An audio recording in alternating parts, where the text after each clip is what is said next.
मसीह की आप सब लोगों को कैसे हैं आप सब लोग। आशा करते हैं, उम्मीद करते हैं कि आप बहुत अच्छे होंगे, खुश होंगे और आनंदित होंगे और अपने जीवन में बहुत अच्छा कर रहे होंगे। और आज मैं आपसे बात करना चाहता हूं कि प्रभु आपको धन संपत्ति की आशीष देगा।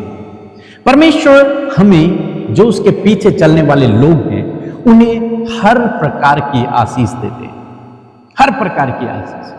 वही परमेश्वर आपको और मुझे धन संपत्ति की भी आशीष देता है। जब हम उस पर विश्वास करते हैं, उसके पीछे चलते हैं, तो वो हमें जीवन के हर एक क्षेत्र में आगे बढ़ाता है, हमारे कामों पर आशीष देता है, हमें धन संपत्ति प्राप्त करने की शक्ति और सामर्थ्य भी देता है। हमें से बहुत से भाई बहन हैं जो आज गरीबी में अपने जीवन को व्यतीत कर रहे हैं या फिर बहुत स्ट्रगल कर रहे हैं। तो आज मैं आपको उत्साहित करना चाहूंगा कि परमेश्वर आपके लिए अद्भुत सोर्सों को खोलेगा और परमेश्वर आपको उस गरीबी से, उस तंगी से आपको बाहर निकालेगा, उस कर्ज से भी प्रभु आपको बाहर निकालेगा। आपकी धन संपत्ति पर प्रभु बहुत आशीष देगा, वो बढ़ती ही चली जाएगी। जब हम धन संपत्ति की बात करते हैं तो इसका मतलब ये नहीं है कि जिस व्यक्ति के पास बहुत अधिक पैसा है वो आशीषित है, नहीं, इसका मतलब ये भी नहीं है। कई लोग जिनके पास बहुत धन संपत्ति है लेकिन वो अपने जीवन में अशांत है, चिंतित है, निराश है, बहुत सी चीजों में वो स्ट्रगल कर रहे हैं। धन संपत्ति या फिर आशीष का मतलब है कि परमेश्वर जीवन के हर एक क्षेत्र में आपको आशीषित करता चला जा रहा है। हो सकता है आपके पास करोड़ों रुपए न हो, लेकिन आपके पास उतना प्रभु देगा जिससे आप संतुष्ट रहोगे, जिससे आपकी नीड, आपकी जरूरतें पूरी होती रहेंगी। आपके जीवन में कोई भी रुकावट, कोई भी बाधा नहीं आएगी। उसके कारण परमेश्वर ऐसा आपके लिए करेगा, क्योंकि वो भला परमेश्वर है और अपने बच्चों को अच्छी वस्तुएं देना जानता है। एक वचन हम लोग पढ़ेंगे, नीति वचन की किताब, उसका 10 अध्याय और 22 पद। यहां पर परमेश्वर का वचन कुछ इस प्रकार से कहता है कि धन यहोवा की आशीष ही से मिलता है। जो धन है वो यहोवा की आशीष से मिलता है। परमेश्वर की आशीष के द्वारा आप और मैं धन को प्राप्त करते हैं, और वो परमेश्वर ऐसा धन देता है, आगे परमेश्वर का वचन कहता है, वह उसके साथ दुख नहीं देता। जो धन परमेश्वर देता है वो उसमें दुख नहीं मिलाता है, वो केवल उसमें आनंद ही आनंद देता है, खुशी ही खुशी देता है, आशीष ही आशीष देता है।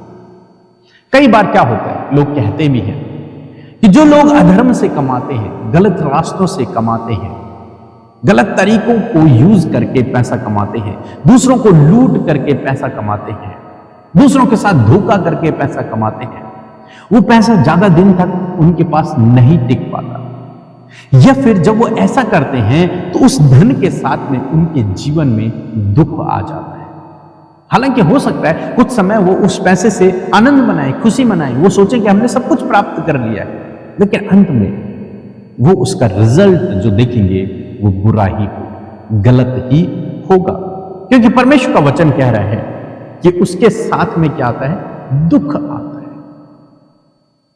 लेकिन जो धन परमेश्वर हमें देता है, जो धन की आशीष परमेश्वर हमें देता है, या फिर जिस धन को हम स्वयं अपने परिश्रम से, परमेश्वर हमारे परिश्रम पर आशीष देकर हमें देता है, उस धन के साथ परमेश्वर का वचन कहता है कि प्रभु उसमें दुख नहीं देता। उस धन में आपको आनंद मिलेगा, उस धन में आपको खुशी मिलेगी, आशीषें मिलेगी, आपकी बढ़ती होगी, लेकिन उसमें दुख नहीं होगा।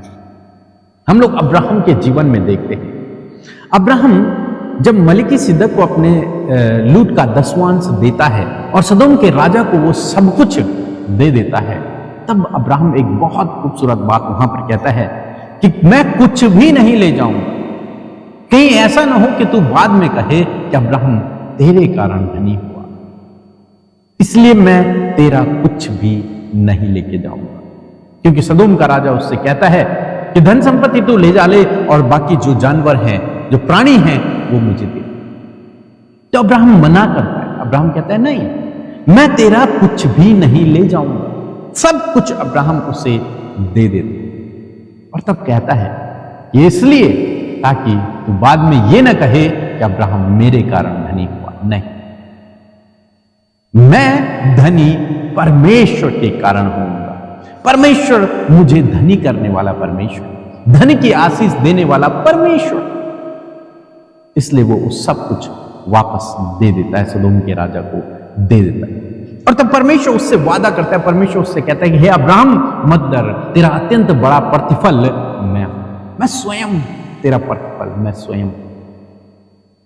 परमेश्वर इसी प्रकार से आपके जीवन में करेगा यदि आप धन के लिए पूर्ण रूप से परमेश्वर पर निर्भर रहते हैं, यदि आप गलत तरीकों को इस्तेमाल नहीं करेंगे, यदि आप किसी के साथ में झूठ फरेब नहीं करेंगे धन कमाने के लिए, यदि आप सच्चाई का रास्ता धन कमाने के लिए यूज करते हैं, परिश्रम का रास्ता धन कमाने के लिए यूज करते हैं, निश्चय परमेश्वर आपके हाथ के कामों पर आशीष देगा और आपकी बढ़ती ही होती चली जाएगी। उसके साथ में दुख नहीं मिलेगा आपको, उसके साथ में आपको आशीषें मिलेंगी, उसके साथ में आपको आनंद मिलेगा।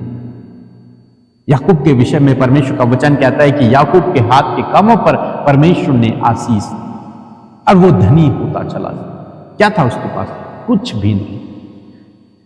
जब वो अपने मामा के यहां गया था उसके पास कुछ भी नहीं था, वो खाली हाथ गया था। लेकिन जब वो वहां से वापस आता है तो वो वहां के व्यक्तियों में से सबसे अमीर होकर वापस आता। परमेश्वर उसके कामों पर, उसकी धन संपत्ति पर बहुत आशीष देता और उसमें परमेश्वर दुख नहीं मिला। आज शाम में मैं आपको उत्साहित करना चाहूंगा कि धन कमाने के लिए कोई भी गलत रास्ता प्रयोग न करें, उपयोग न करें, कोई भी गलत रास्ता न अपनाएं, बल्कि संपूर्ण हृदय से परमेश्वर पर भरोसा रखें। वो आपको उचित समय पर बढ़ाएगा, वो आपके हाथ के कामों पर आशीष देगा, आपके बिजनेस पर, आपकी जॉब पर वो आशीष देगा, आपके लिए फाइनेंस के सोर्सों को वो खोलेगा। बस आपको उस पर निर्भर रहना है। परमेश्वर का वचन कहता है कि मैं तुझे अंधकार में छिपा हुआ धन और गुप्त स्थानों में गड़ा हुआ धन दूंगा। परमेश्वर के पास वो है, वो उत्तम भंडार परमेश्वर के पास है, वो आपको देगा, बशर्ते आपको उसके पीछे चलना होगा। परमेश्वर का वचन कहता है कि पहले मेरे राज्य और मेरी धार्मिकता की खोज करो तो ये सब वस्तुएं तुम्हें मिल जाए। जिन वस्तुओं के लिए तुम चिंतित रहते हो, जिनके लिए तुम परेशान रहते हो, वो सब तुम्हें मिल जाएंगे। पहले तुम मेरी धार्मिकता की खोज करो, पहले तुम मेरी धार्मिकता के अनुसार अपने जीवन को व्यतीत करो। और जब तुम ऐसा करोगे तो ये सारी वस्तुएं तुम्हें यूं ही मिल जाएंगी, परमेश्वर तुम्हें देगा। इसलिए कोई भी गलत रास्ता न अपनाए, कोई भी शॉर्टकट न अपनाए धन कमाने के।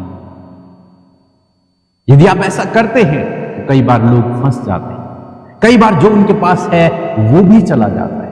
तो इसलिए आप गलत कदम न उठाएं, जल्दबाजी न करें, शॉर्टकट न लें, गलत रास्ते न अपनाएं, बल्कि संपूर्ण हृदय से परमेश्वर पर भरोसा रखें। वो आपको ज्ञान बुद्धि समझ देगा, वो आपको सही रास्ता दिखाएगा कि कहां आपको अपने पैसे को लगाना है, या फिर वो सही मार्ग आपको दिखाएगा जिस पर चलकर आप धनी हो जाओ। धन परमेश्वर की आशीष ही से मिलता है। निश्चय आज मेरी ये प्रार्थना है कि परमेश्वर आपके जीवन की हर एक घटी कमी को दूर करे और प्रभु आपकी कमाई पर आशीष दे, आपकी कमाई पर बरकत दे, आपके पास जो धन संपत्ति है वो बढ़ती ही चली जाए। प्रभु आपको इस वचन के द्वारा बहुत आशीष दे। आमीन।